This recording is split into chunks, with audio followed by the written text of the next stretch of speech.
So glad you made it out to this great rooftop concert tonight for Coheed and Cambria, everybody. So please make some noise for Claudio Sanchez, Travis Stever, Josh Eppard, and Zach Cooper. The boys are here.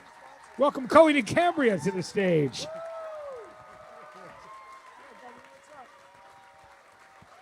Brothers, it is so great to see you. Guys, how great is it to see them? And by the way, you guys were fantastic the other night at the Greek. That was incredible. Were you there? Were a lot of you there? How great was that show? I mean, it was incredible. This is scary. I got to say, guys. I concur. Are you guys psyched, though? I mean, yes. We've done, you've done quite a few of these things where you've done some acoustic performances, obviously electric ones, but I'm so grateful to be a part of this special night. And guys, let's go back, and because we're celebrating the anniversary too of Good Apollo 1, and let's kind of talk about this because I happen to be around for the making of the record and even before, because we have this long history, and at the time when I signed the band to Columbia, we had kind of done that in conjunction with Equal Vision, your label, of course, that put out Second Stage Turbine Blade, and then In Keeping Secrets, which was both incredible records. And it was so exciting to me. And I think I should tell the story that I almost lost the band to RCA Records because my label almost didn't cough up the last $10,000. Can you imagine? I'm like, are you kidding me? We're not going to... I got to go for your manager. I'm like, hey, I'm like, I called them up, my bosses. I said, hey, that 10 grand, you got to come up with that money, man. We just had to have that 10 grand. What's that? It's a joke. It's a joke. But it's amazing. But it was beautiful because there was this incredible process while we were promoting and working with and Keeping Secrets of Silent Earth 3, and then the writing was already starting for Good Apollo. And it was great to be there at those moments to watch you guys not only doing pre-production rehearsing, going through snowstorms to like upstate New York to try taking a train out and meeting you guys there, but just like the whole way you were writing the songs and things were developing. Let's talk about when we first started, becoming familiar with some of those songs, Claudio, because it was that period where you were starting to write as we're promoting and Keeping Secrets, right? And it was amazing because at one point, we were on the road. We were literally on the road in Europe. I went on the road with you guys in Europe. My relationship was like failing a bit, to be honest with you. We were having some struggles. And they were like, Matt, we got an extra bunk on that tour bus. Why don't you just come hang with us and go to Europe with us? And literally, I took my vacation time that I was going to be doing otherwise. And I'm like, I'm going to go on the road with the guys. It was amazing. And it was just beautiful. And you were writing those songs. And you're playing stuff for us on the bus. And I just will never forget those moments. Claudia, tell me about when you knew you were going to step into this position of writing, the writer, like what you were doing there when you were stepping outside the characters at that period of time with Armory Wars. Tell me what that feeling was like, because you were, at that point, you had to come from a different perspective. Yeah, I mean, well, for me, I created the Amory Wars to basically hide my true story behind, It was just a disguise so I could be comfortable and tell the truth of my life in the music and, basically kind of blame, put blame on something else. So, because I was very shy. I'm still very introverted. I have a hard time putting myself out there. I mean, I think as I've gotten older and become,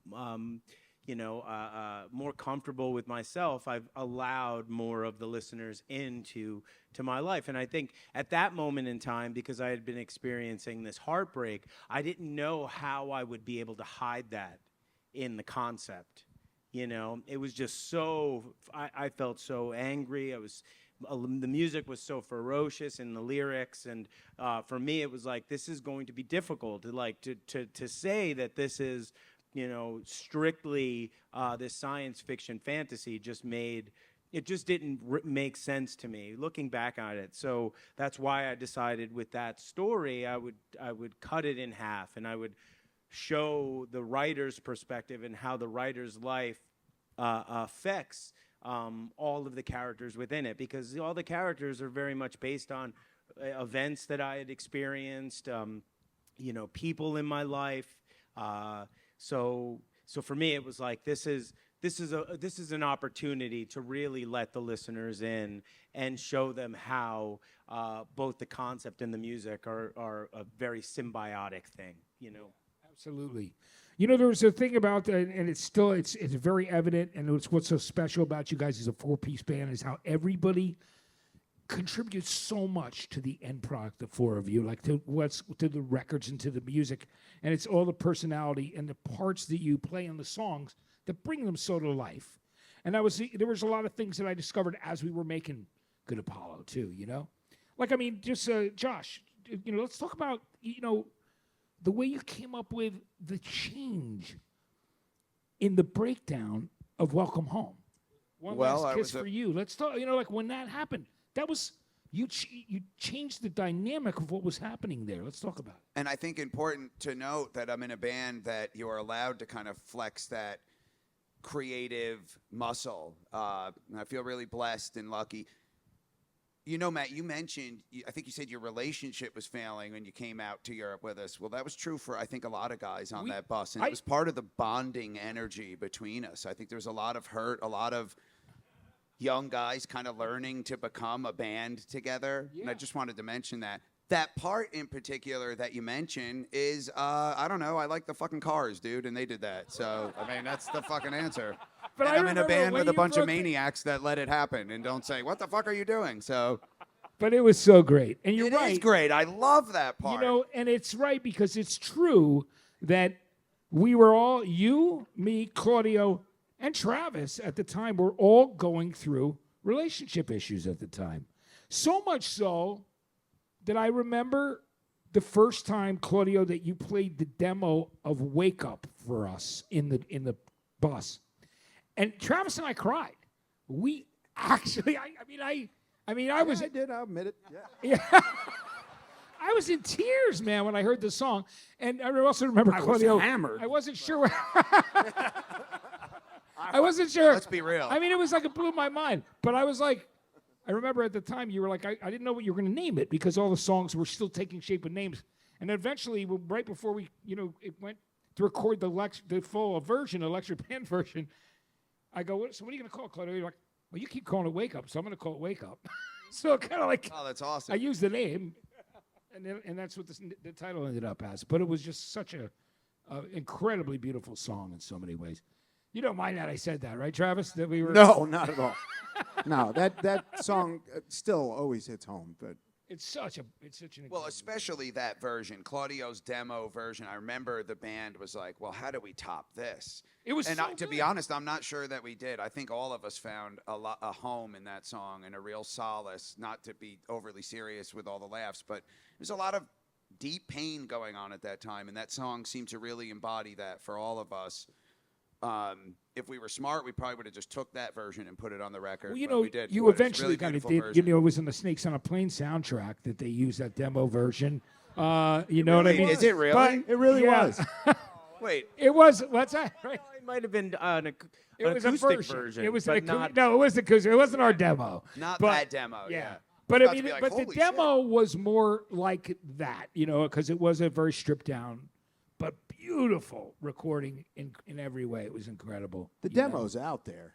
Yeah. Is it? I think so. Oh, I yeah. think it was on the cassettes We released I think it people have put it on YouTube. Everything's out there. That's the world we're in. But that was amazing, all that stuff, guys. It was incredible. Hey, and I just want to, I want to hear it for Zach Cooper. Zach has been in the band now for 13 years. Zach is such an incredible part of this family.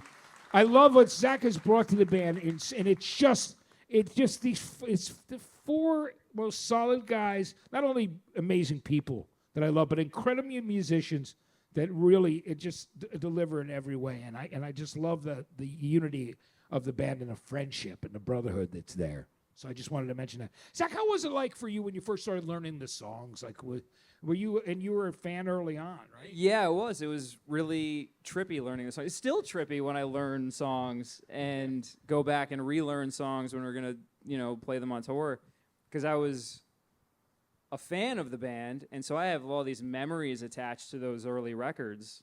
So it brings me back to a time. I can smell my old bedroom. It's really visceral. And every time I go back to like work on stuff, it I don't know, it just reminds me how lucky I am to be here. Really, I'm the most fortunate guy in the world.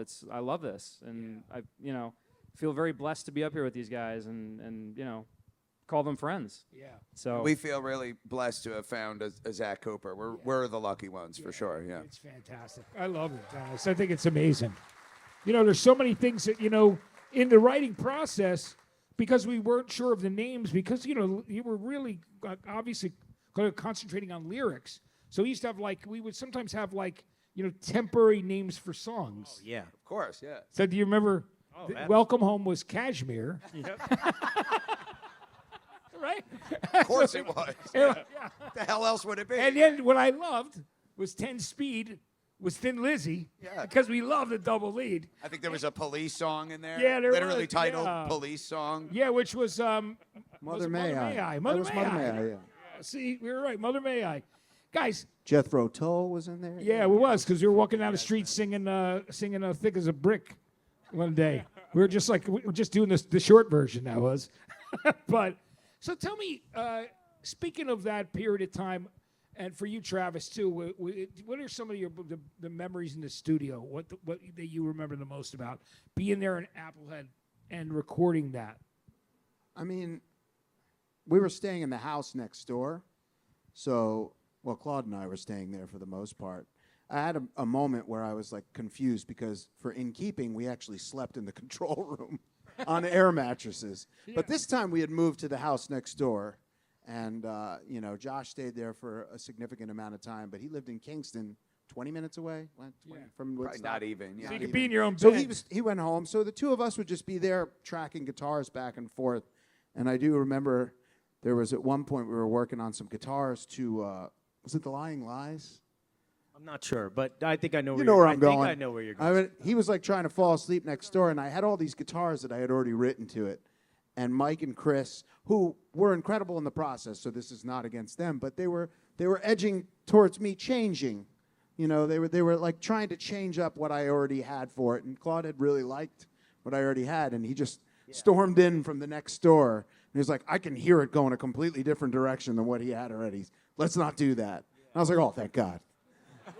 Because, once you've lived with something for a long time, it starts to become second nature, and that's your voice.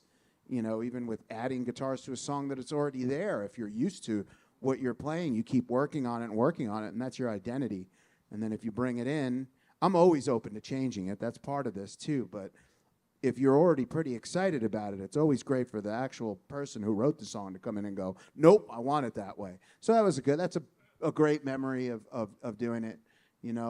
There was a lot of process that went into coming in before Applehead, where we were at the rehearsals that you came to. Yes, on the mountain. Yeah, remember that up on the mountain in the Way up in the snowstorm, mountain. and then you and I, Josh, we hung out pretty late. We just went around town. You know what I mean? And just did. Oh yeah, we because had some I snap. don't know that we want to talk about that, Matt. Great. No, you know what I mean. Jeez Louise, dude. Well, when I say stayed up late, I mean we listen to music. We used to have this thing where we'd always go, and you and I would do it too. All of us in the band. Especially whenever Where's this you guys going? were on the road. No, I'm just kidding. No, but here's what I want to talk about. No. What were you going to say? I'm sorry. I got to say it's really funny because one of the things I'll never forget is one of you guys coming in and going, "Hey, I just saw Uma Thurman bathing her kid in the creek right by the studio." Might have been you, Josh. So that's where I'm going with that. She was up there all the time, Woodstock especially. because she lived there with Ethan and their their daughter's a musician now, actually, as a record house. So she was bathing her daughter in the brook. Yeah. And you're like, dude, Uma Thurman's out there, man. And I said that pretty today. I wild, reminded yeah. the guys. She's a musician because she was bathed in that brook. She That's was. right. And The she- water of Woodstock. No matter what, if you're bathed and in she that was- brook, you go into music. I heard. I think that was part of it, and also because Coheed were recording right next door, That must be it. which Yeah. was a very, very important Oh. part of that as well. And now, of course, Uma Thurman's in Dexter, but there we go. But let's. It's incredible. mind that. So I'm loving the. Can we talk about the new record too? Because I really want to go into the father of make believe, and I love this record. One of the things that I've loved about these last two records you worked on was Zach Serfini in production, but the songwriting is so. I mean, the thing. How many bands can you say just keep coming up with such incredibly strong, beautiful material. Incredible. There's so many great songs on this record. And there was a lot of, I thought, introspective lyrical direction that you were going to, Claudio. Just about like, even in it's in the words, just about, think about mortality and, life. Tell me a bit about that. I mean, for me, when I think of Father of Make Believe and I think of Window of the Waking Mind, they're very much, kind of like a good Apollo where I can't hide my reality behind this fiction anymore. I'm a dad now. And it is so inspiring to me to be one that it finds its way into the music, undoubtedly. I mean, Window of the Waking Mind, the record previously, was so much about parenting through the pandemic. But, of course, you look at the cover, and that's not what you would initially think. But for me, Father to Make Believe, I'm coming to that point in my life where mortality is a big question. It always seems to be a theme in Coheed records. But, the closer and the older I get, the more I fear a life without my wife, or vice versa, or what my life for my son would be like if we were tragically taken away early. It finds its way in there. It really does. All the way from the first record. You know what I mean? Yeah. Yeah. So that's for me, it's just where I'm at. I think I'm really lucky that I get to look back at all of the discography, and I can really see it's a journal entry into my life, like who I was when I wrote Second Stage, the heartache that happened in Good Apollo, the becoming a dad in Unheavenly Creatures, and the questions I'm being posed in Father of Make Believe. I'm so lucky that I get to do that. I get to go back and see that, and I'm so excited to write more records. I mean, there are, I don't know, there are a few, and I don't know if even there are that many of your contemporaries that have kept making records that are great. I mean, those last two albums just were incredible. Would you guys agree with me on that? I mean, song for song, those records were, you know what I mean? They were just, Window of the Waking Mind. I mean, they were, when you came out, and of course, it was so great to see even radio re-embrace things like Shoulders. Yeah. And Liars Club, which was just fantastic. And then also, just the diversity of the record too, Right. Disappearing. I mean, for us, I mean, that's always been a thing. We've never wanted a scene to define the output of this band.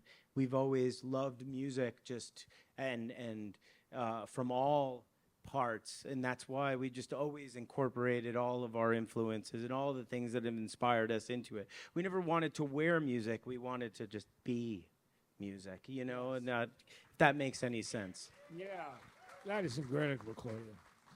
Josh, talk to me about what a process is like for you when it comes time when you're brought the new music, and you're going to be writing a new drum part around the songs as you've been just so prolific at doing all. Well, the process has, in some ways, kind of evolved, and in other ways, not at all. I mean, I remember in those Good Apollo days, Claudio would write these songs in his bedroom. He would just record them on a 4-track, whereas now, Claudio's basically, I mean, he's an engineer. He records these things in a professional capacity and delivers them to us.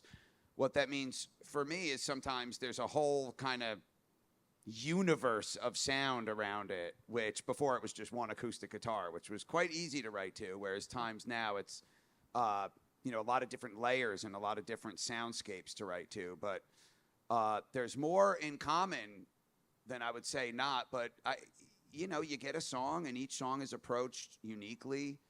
I don't want to sound so corny, but it's really about letting the song, it's about becoming a fan of the song first. I don't know that I know how to be a drummer or to be in a band if I'm not really a fan. Yeah. And that's really the truth. I have to fall in love with the song, and then it feels like it's not work to be a part of it. Yeah. It just kind of comes out of you.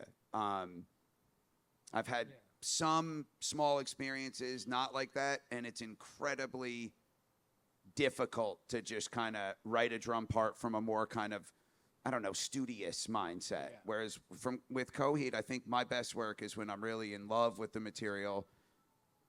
And that's really all the time, not to sound corny, but yeah, that's the process. I mean, It's that good. that's the process. You get a song, fall in love with it, have to be a part of it. Yeah. I think it's great. Travis, we're going to talk about, in the end, you know, like there's so many great parts of the guitar playing that you and Claudio have done together, and all the switching off and the things, the layering that I know people love so much about all the records. But Good Apollo, when we go back to it, what is your memory of that, of working on that ending of Welcome Home? Well, Josh mentioned it that a lot of things were acoustic, right? So I remember I had this really, really crappy CD player thing that you could plug the guitar into.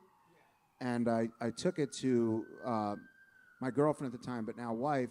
We went to visit my father-in-law in New Orleans, and he gave me a CD of at least 7 of the songs that were written that he had on acoustic. And I just sat there for hours coming up with ideas, playing into that.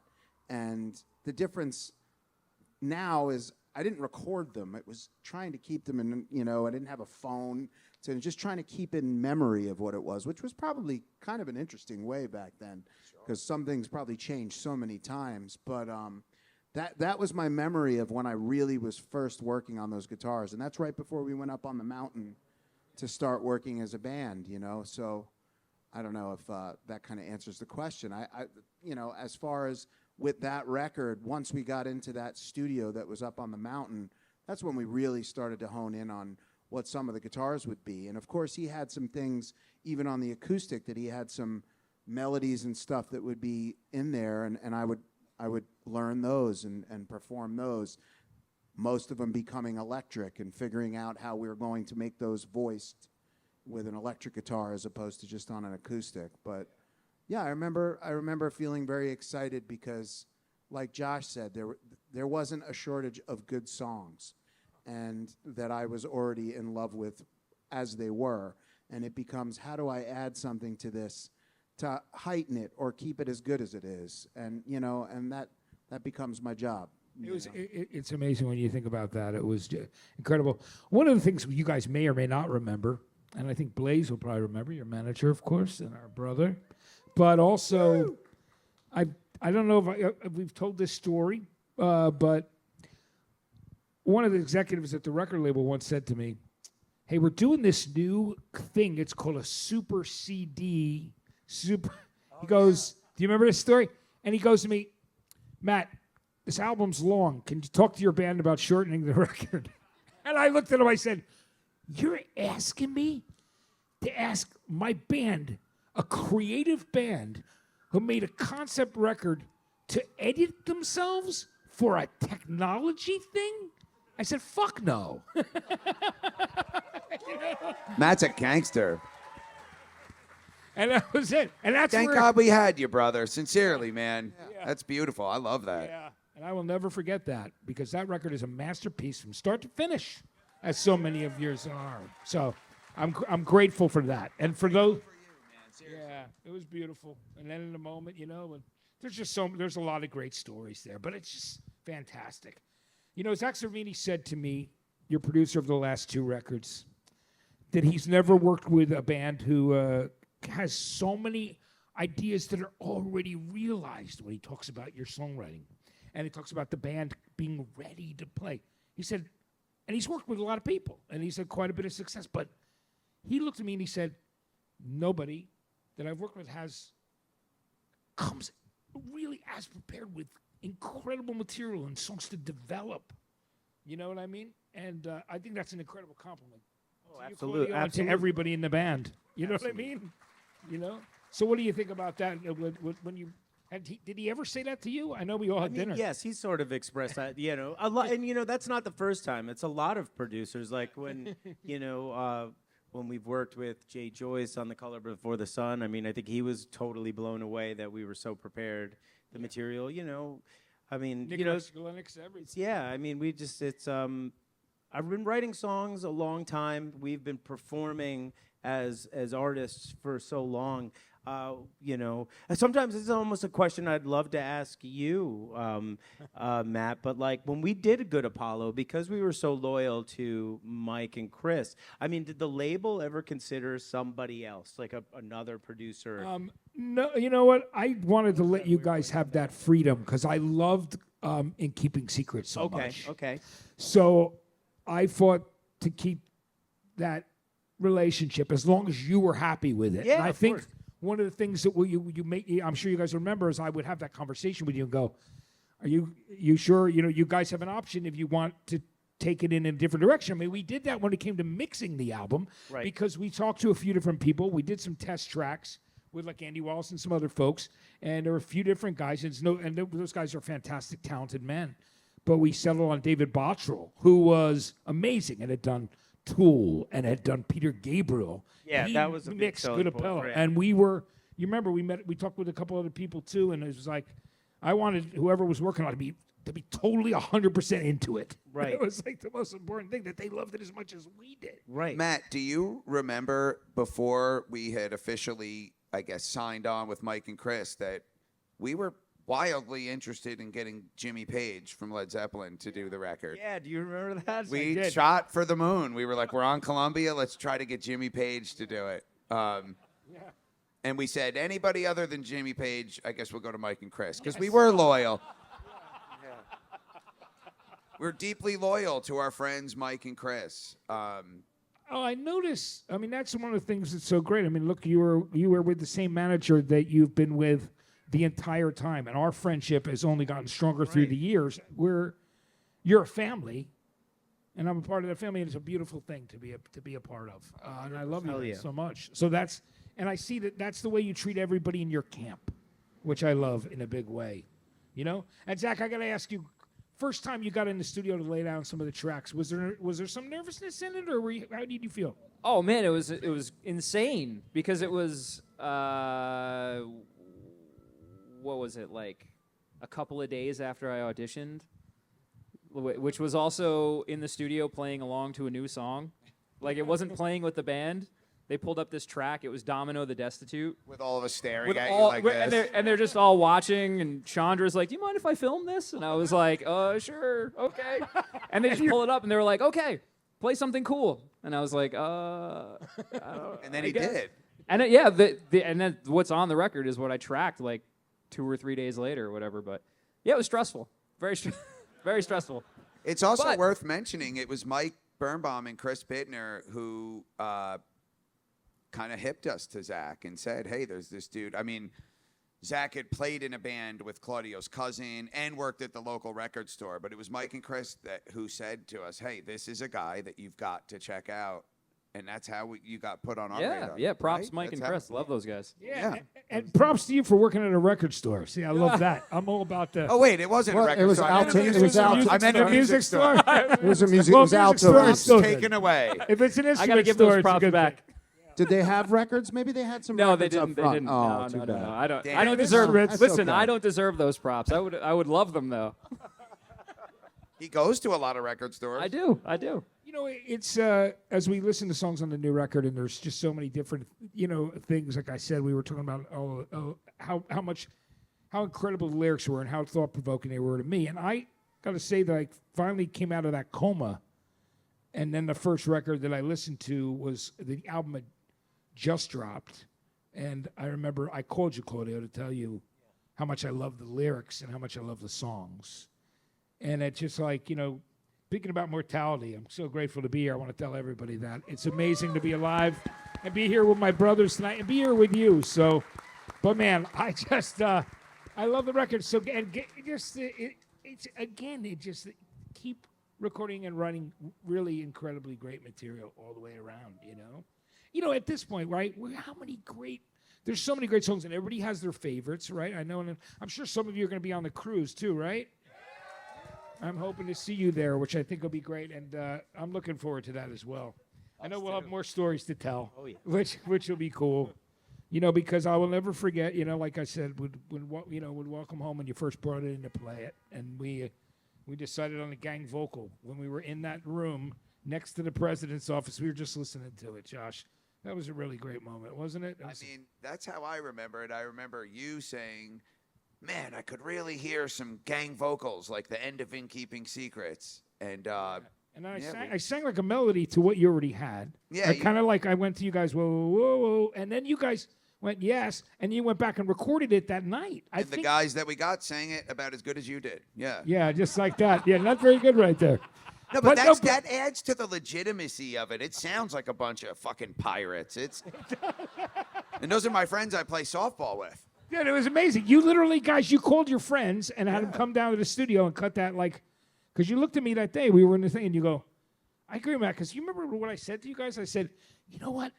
The way that people go berserk when you do In Keeping Secrets live and you come back, whoa, whoa, whoa, whoa, and I was like, it'd be something really cool if there was a thread through that record, just like that. Matt, to this day, it's the best suggestion.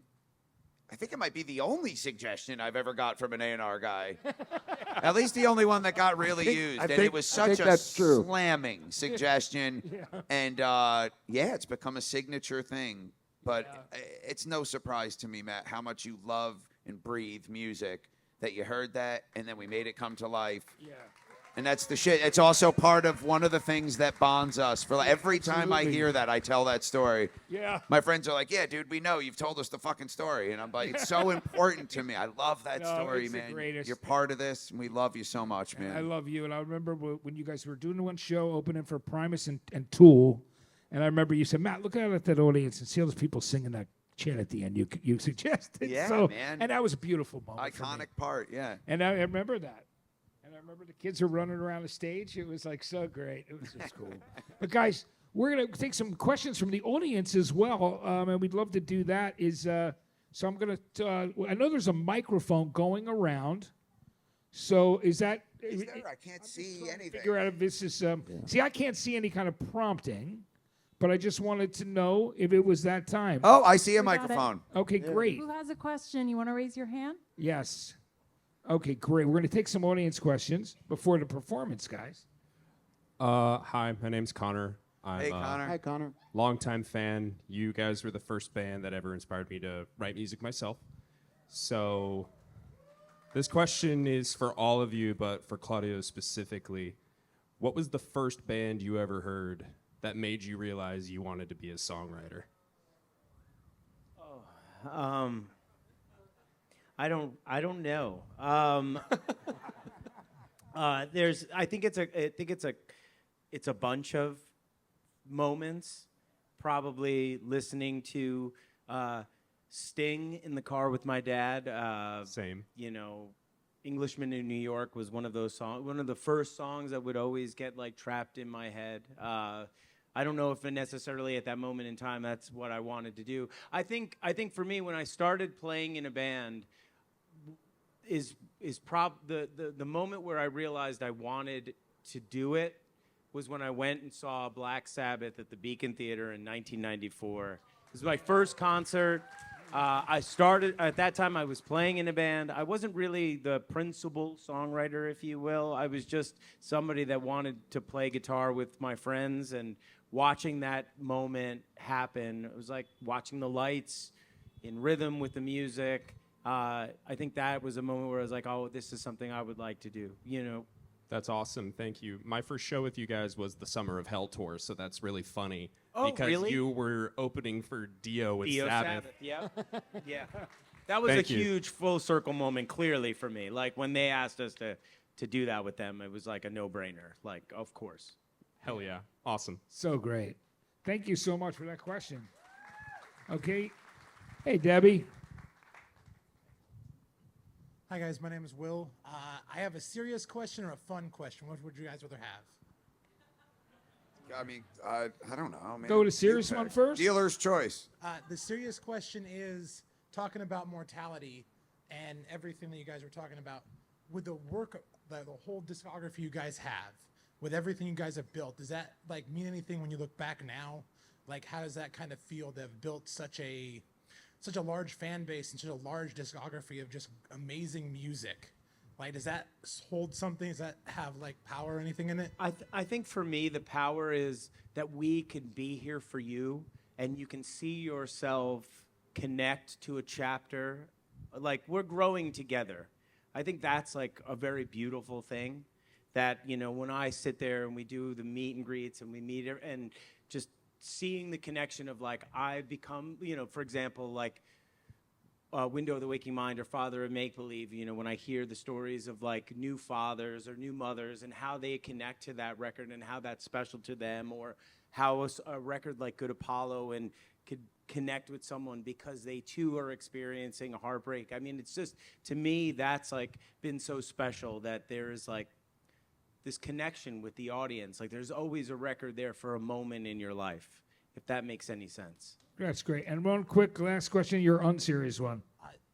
Was there any song you guys wrote that you thought was like not going to be very popular that the fans just really grasped onto that you guys weren't expecting to be like a hit? Oh, good question. I don't know, actually. I think we're usually not in a cocky way, but we're always so thrilled with the music. Can you think of one? I'm saying I can't think of one off the top of my head. I mean, Number City has it like has a following of its own that's pretty surprising. But because truthfully, it's so I odd. thought Number City was dope as fuck, so I'm not that shocked. Like, you guys have one? I never. I can't think of anything. I think that's an honorable mention, but yeah, we really loved it, and we knew it was a page turn, and we knew some people, like my brother Barry, who tells me that song's the worst. That tells me it's good. That's how I know it's good. Seriously. Barry's wrong. He's wrong. Barry's super wrong, dude. He's wrong. Yeah, Number City is awesome, but that's a really great question, dude. Really Thank terrific you. question. And what's your name and what's your question? My name's Tony. I got 2 questions, one for everybody here and then one for myself. First one, I was a poor college student when you guys did the Never Ender back in the day when you did the 4 shows. Is there a possibility that could happen again? So, yes. They took that as it's planned. That doesn't mean it's planned. It's just saying there's hope. No, yes, it's not planned, but it is something that does get talked about. And I think something that gets talked about, and I'm probably spoiling this, but who knows, one of us could die tomorrow. We always talk about, in conjunction with myself and Blaze, like when the Amory Wars is finished and we sort of, you know, the Coheed and Cambria saga, you know, Year of the Black Rainbow to No World for Tomorrow, in a sort of format that can exist as itself. If that makes any sense, there's always room for Never Ender 2. And then secondly, when I think of top 5 bands, you guys are in my top 5. But you guys just did a collaboration with Nick Hexum, which is in my top 5 as well. Oh, right on. When are we going to get, and I talked to Peanut, and he's a huge fan too. We love Peanut. When are we going to get a co-headliner 311 Coheed tour? You guys got to do that. Everybody's asking for it. Hopefully soon. Hopefully one day. There is hope. Yeah, I have totally. you guys both. So you're on saying here. there's a chance. You're asking the wrong guys. Let's just The hope guy you got to ask Not is right over planned. there. Push it, but that it could way. happen. And Zach, your bass playing. joke about the $10,000. Oh, the $10,000. You only had that $10,000 I'll lose this band. I'm not. No, good question. Hopefully soon. We love those guys. Obviously, there's a deep respect for those guys. So hopefully soon. Yeah. Hi, my name is Joseph, and first off, I want to say that you guys have been my favorite band for more than half of my life. Good Apollo was one of the first albums that I remember hearing from you guys, and it's what really turned me into a fan. So it's really important to me. It's one of my top 5 of your guys's. But my question is specifically for Claudio. So when Vaxxus 3 came out and the box set had the book that explained like how the songs fit into the story, essentially, with the new version of the album coming out with the 4 new songs, are there plans for an explanation essentially for how those songs are going to fit into the story? So conceptually in the book, Cyrus discovers, because of his proximity to the two quintillion speakers fighting. Sorry for those of you that do not get into this part of what we do. But he starts to regain his memory because he's got this brain degenerative disease, and so he starts to remember that his suit has encapsulated these entities, and one of them happens to be Mary, his wife, who, if you guys remember, those of you who participate, at the end of Afterman, he returned to the mono to find his wife and allow her to ascend to the next level of the afterlife, right? We never found out what happened to him. So Vaxxus 3 is almost the sequel to the Afterman story. But anyway, sorry I'm getting all nerdy on y'all. But I think they like it, dude. But anyway, so he realizes he has 5 new entities on him. And in order for Quinny, the blue one, to defeat the red one, he needs a little crutch. And so he opens up the suit, if you've read the story, and the 5 entities come out. And we realize he has a connection to Mary, who he did find. So Mary of Mercy, by the way, for those of you who do participate, is actually key entity number 10. Mary the Merciful. Awesome. Thank you so much for explaining that, Claudio. And we got one more question. Okay, that's great. Appreciate it, brother. Holy shit.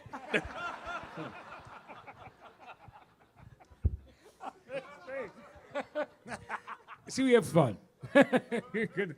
So, what's your name and where are you from? My name's Eric. I'm from Los Angeles. I've been following the band for about 15 years, and hopefully I can speak for other fans that are here. I guess there's a little bit of a two-part here where I'm thinking, one, what keeps you guys going? And 2, I just really enjoy the tours and I'll be honest, the cruises that you do. And I've heard some people be all like, hey, how long can this go for? But I'm just like, every couple of years, this is a good thing to look forward to. So I guess like that's the thing, is that what keeps you guys going, and can we expect more tours? Do you guys still feel motivated to do this? Do you still feel motivated to do cruises and all that other stuff? And just because we all really enjoy your music and we want to experience this, and I guess I'm just sort of thinking, like, for anyone who's here and then like anyone who hasn't experienced this stuff yet, hopefully they can be able to do that. And this is just me trying to get a question, not be selfish. But thank you, guys. Thank you. Well, thanks for. That's a great question. And I'm sure the other guys want to chime in too, but in terms of what motivates us, I think anyone who's passionate about anything, anyone here that's passionate about anything, does it ever really feel finished? Or are you always kind of trying to be great and trying to find a more kind of broad and universal version of yourself? And I think I'm as motivated to be a part of Coheed and Cambria as ever before, maybe more than ever before. And I think I speak for the guys when I say that. I feel really lucky to feel that. I don't know if y'all want to chime in or.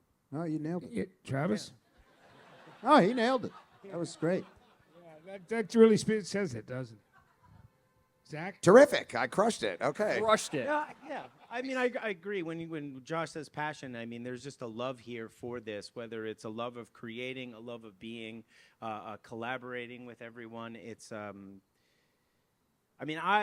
me, I can't see myself doing anything else. I mean, I love to write music. I wake up in the morning. That's the first thing I do before I go and I make, breakfast for my son. It's like I lock myself in the room and I write until I feel satisfied, and it's every day.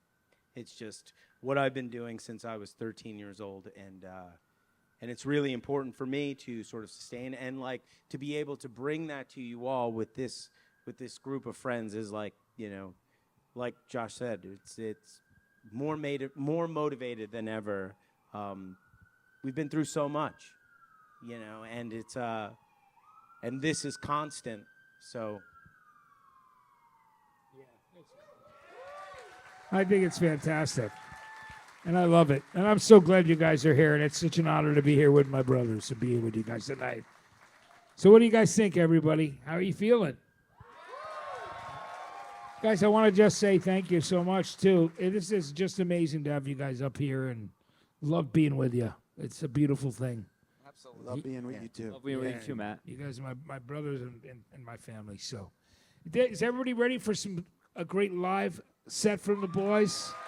I think it's going to be great. It's going to be interesting. I've seen you do every kind of live set, so this will be great. I think it'll be cool. We're going to have fun with it. Set, right? I see so many longtime Coheed fans here. You realize, Matt, there's people here. Devin over here and his lovely girlfriend, Kay, have been to so many shows. They came, how many shows the last run? 12 in a row. Yeah. How many is that a total, Devin? 140. Yeah, Devin, let's hear it for them. Devin? Yeah. And by the way, Devin, thank you for that ride back to the Punk Rock Museum house. Devin came to one of my tours I did at the Punk Rock Museum, which was so great, and hung out. And then I needed to ride back from the Punk Rock Museum to the house that those punk rock guys You own. know Devin? Vegas. Yeah, he gave me a ride. Well, Of course you do. What am I talking Well, about? because Of course you we know have Devin. the Coheed thing in common, and then when he introduced himself, he Matt, became I friendly. fucking love that, dude. That is awesome, dude. It was great. Yeah. Well, Devin, we awesome. love you, brother. You're Devin, incredible, man. So great. So, guys, thank you so much. You guys need want a couple minutes to take a break? Or Yeah, let's do it. We're going to, You guys ready to go? We're gonna go get prepared. Cool. All right. We'll be right back shortly. All right, everybody, let's hear it once again, please, for Travis, Zach, Josh, and Claudio. Coheed and Cambria for you, everybody. We love you. Thank you so much for coming out to celebrate the band with us tonight. We'll be back in just a bit.